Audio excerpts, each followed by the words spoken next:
More than 130 volunteers from the Salt River Wild Horse Management Group came together at the Iowa Cafe in Mesa, Arizona on November 14th to raise money for the organization and raise awareness for the Salt River horses. Several hundred horses belonging to many different bands inhabit the Salt River and frequent recreation areas such as Butcher Jones and Coons Bluff to drink water and eat plants that grow throughout the river.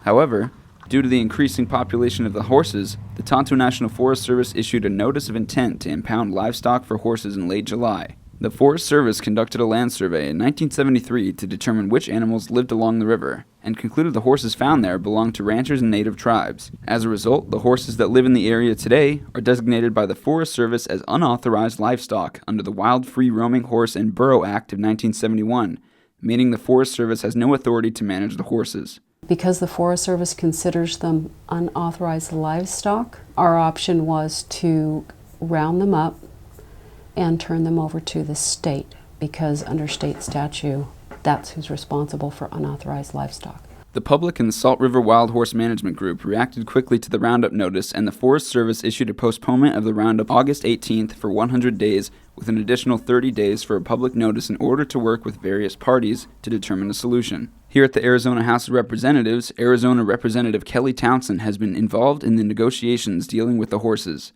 She says she has been working at the state and federal levels to propose legislation that will allow the horses to remain in the Tonto National Forest and designate management authority either to the state or the Forest Service itself. So we're looking for solutions, and I think we're getting closer to that place, whether it's through congressional action or through state action or both, and public-private partnerships to come up with a solution to keep the horses here. With less than a month away until the postponement expires in December, Salt River Wild Horse Management Group President Simone Netherlands says the government is not working quickly enough to protect the horses. We let people know that this is not acceptable, and I think that we can safely say that Arizona and the rest of America did not stand for it.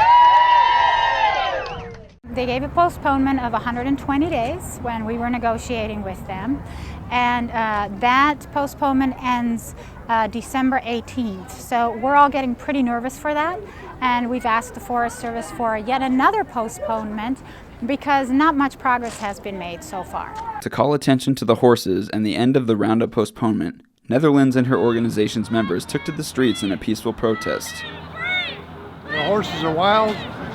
They should remain wild. They should remain part of Arizona's culture and heritage.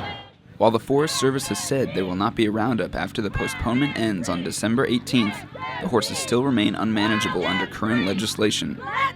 Reporting for Horse Watch, I'm Josh Cutlip. Let them be wild.